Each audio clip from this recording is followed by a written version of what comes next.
on, everybody. We're having a square dance at the Farm Museum in East Hampton, 131 North Main Street. We have been here for 9 years, and this is our first square dance.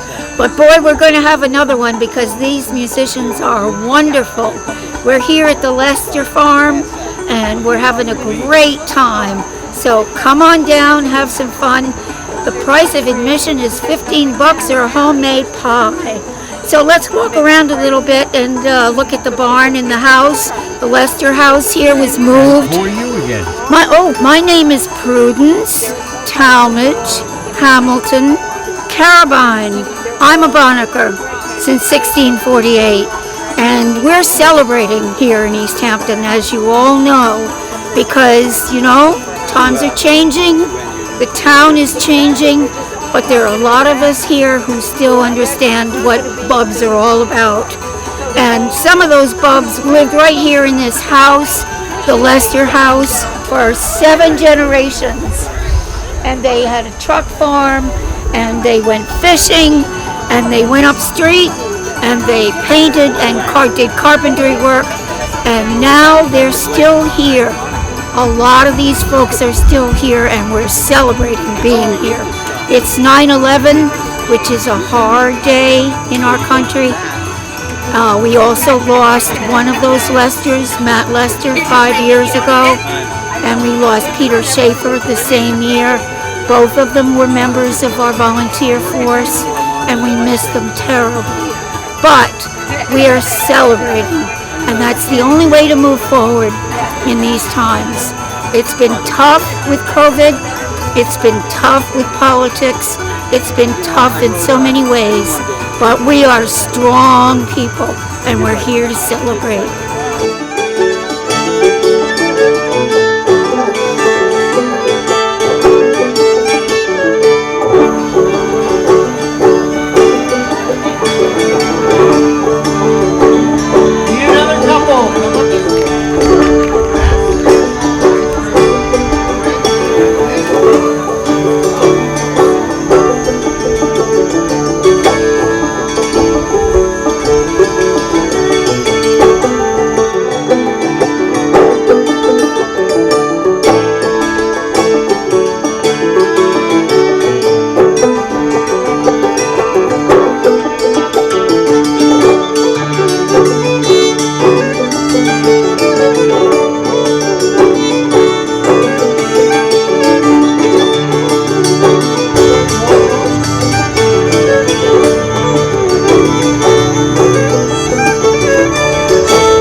This is Prudence again. I'm in the door of the Lester farmhouse.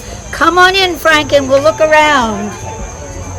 So what year was this house built? This house was built in 1785 and moved here in 1880 by the Lester family, who took over this house from the Barnes family.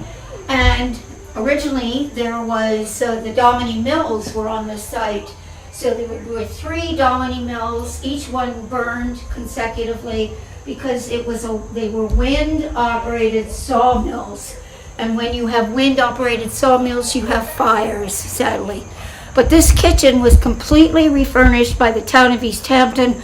If you look above you, you can see the original floorboards that were milled on this property by the Dominy mill. This is unique to East Hampton. And if you see, we don't have trees this wide anymore here. Over here we have a dress that came down through my family, the Talmage family, that a woman would have worn in the kitchen to protect her white blouse because she was dealing with a fire. It was very, very hot. And I have a story to tell. Norma Edwards Martyr, who is a cousin of mine in the Edwards family, came in here the first year we opened with a little box. And she opened up the box and she showed me a little apron, a dimity apron that had been worn considerably to the nth degree. And she said this was my aunt's apron. My aunt always wore a black silk dress because she lost her husband young. And when she passed away, they laid her out on her ironing board in the kitchen with a candle at her feet and a candle at her head. And someone sat up all night for 3 nights before she was buried in the backyard. But they saved the apron. Let's go in this way. This is one of the original washing machines, which we're going to display at the Mulford Farm on October 1st. This is what the ladies would do day after day after day to keep all of the clothes clean in the Lester house. And of course you have the sock stretchers because all the socks were woolen, and if you didn't stretch them, they just completely shrunk up. In here we have games set up that would have been set up on the table for families to play.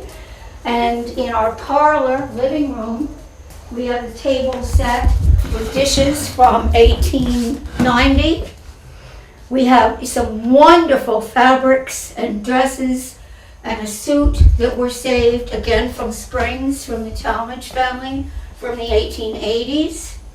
And you can come in at any time and touch anything. If it can't be touched, it's way up high.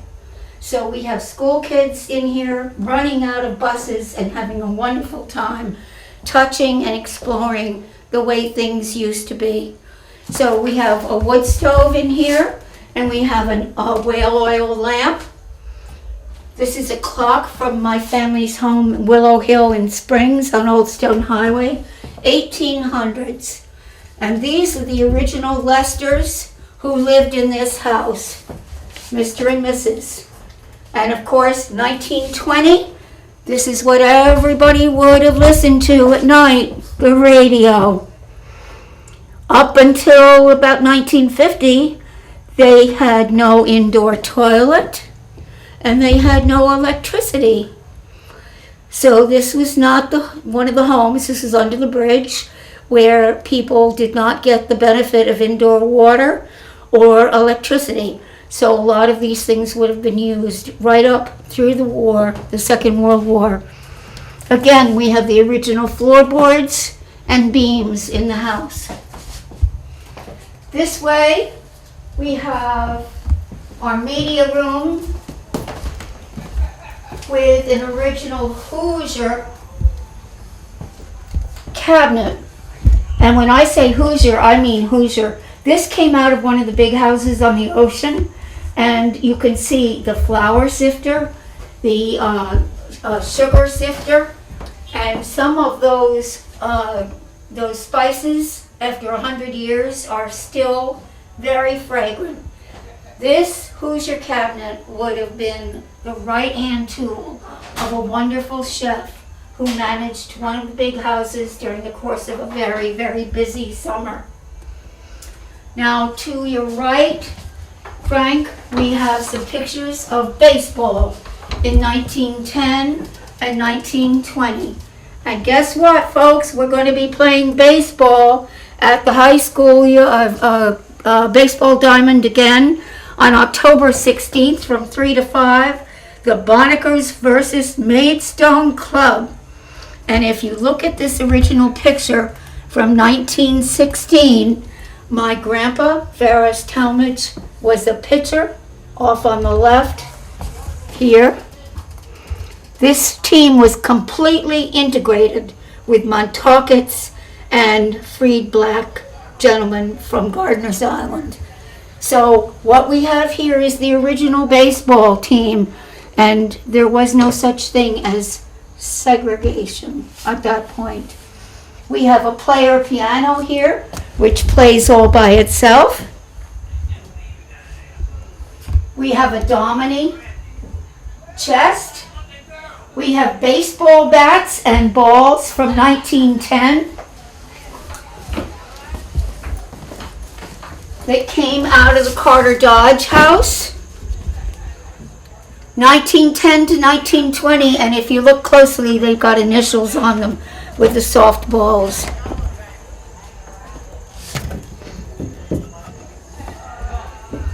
Here we have a phonograph.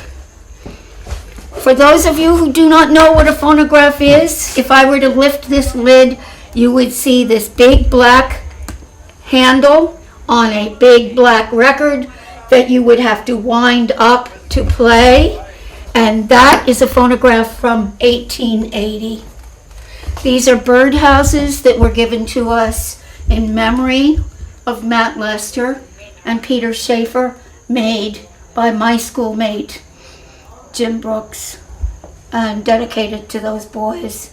This is a map of Freetown from 1860, celebrating again the three cultures, Bonnick, the Montaukets, and freed blacks from Gardiner's Island. 1925, this room is set up as a little boy's room. Where are we? We are in the upstairs of the Lester house in a little boy's bedroom. And you can see here a little boy's bed, a little boy's toys, his trunk, which would have been a closet, his desk. And these are some of the things that I mentioned to you that we keep up high, because these are all leaden figures. All of these came to us as gifts. Even the drop drawer Dr. Denton's.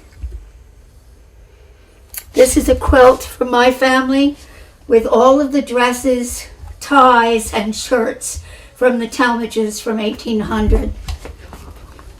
Over here. One sec.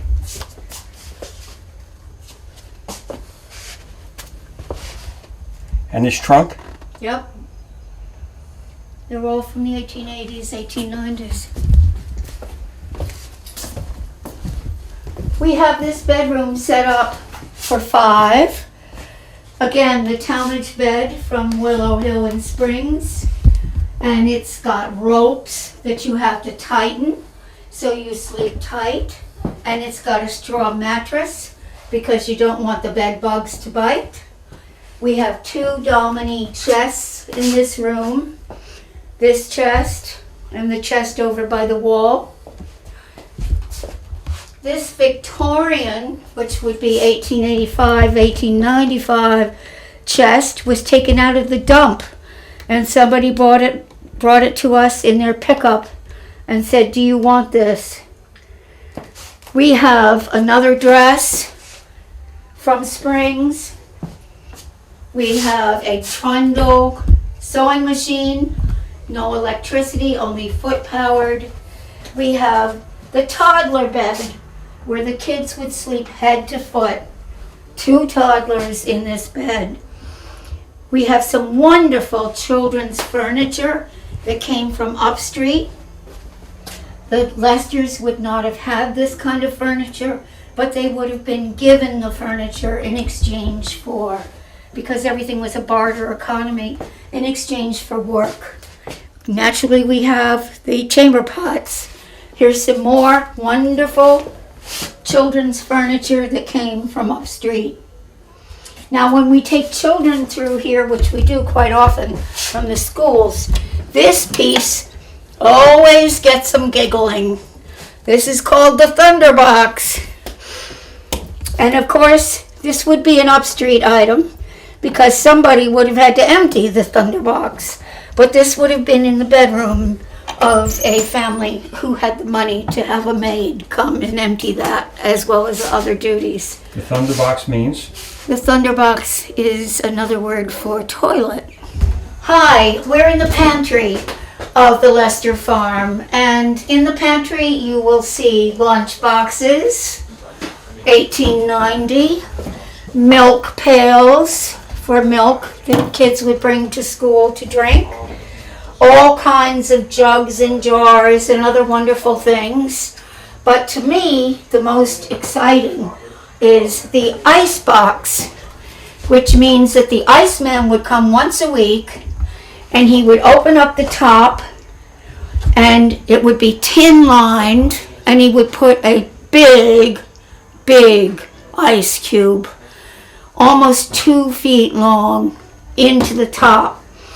And then that ice cube would keep everything inside the refrigerator cool more or less throughout the week. And of course, underneath, we have a drip pan, which you may be able to hear but not see. And the drip pan, of course, would take all of the water from the ice cube. Now, this would be in this house until 1900. From 1900 on, this is an ice box. Again, no electricity. The ice would go in here in this tin-lined spot, and everything, in theory, would stay fresh and cool throughout the week until the Iceman came back again.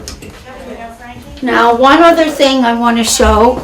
These are all rug beaters, because the rugs would take tremendous wear. And these became works of art, because there's not one that's the same. And the rug beaters would take the rugs out into the yard and beat them winter and summer to get the grains of sand and dirt and dust and anything else out of the rug. This is also a very interesting item here. This was the first vacuum cleaner to come to East Hampton. Actually, this was a gift from a Mr. Loper to a Mrs. Loper in Amagansett. And I'm going to show you how it works.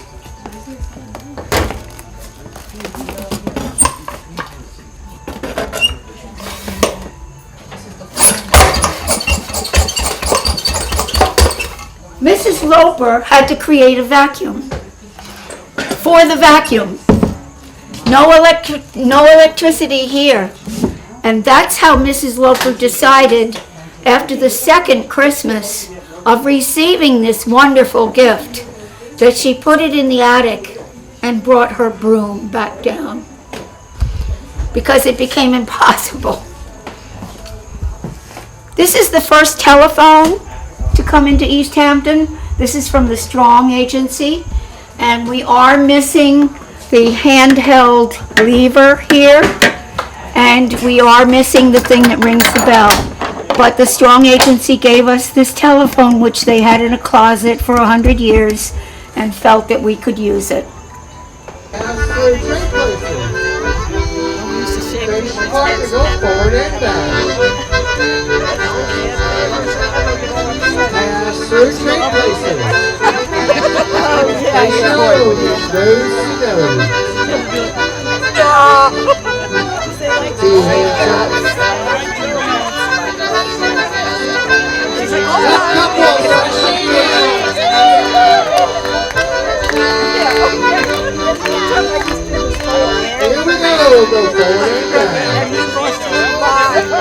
She's like, hold on!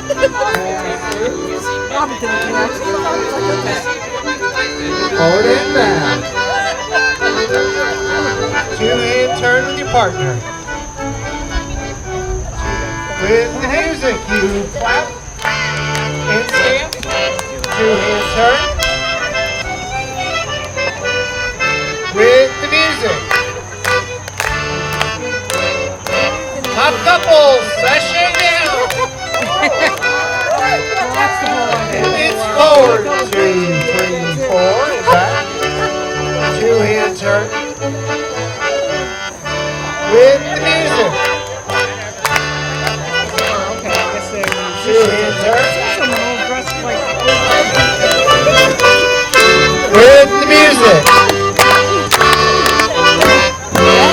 Top couple.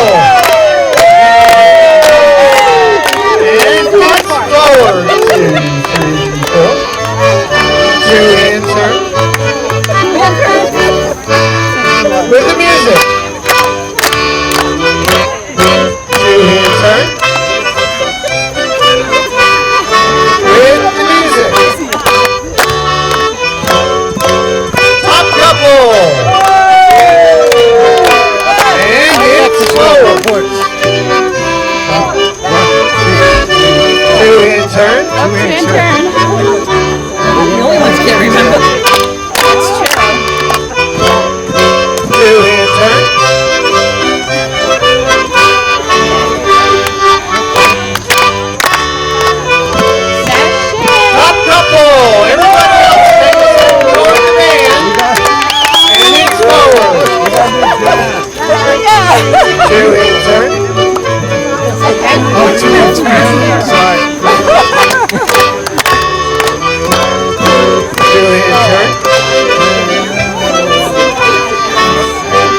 gone through the whole house.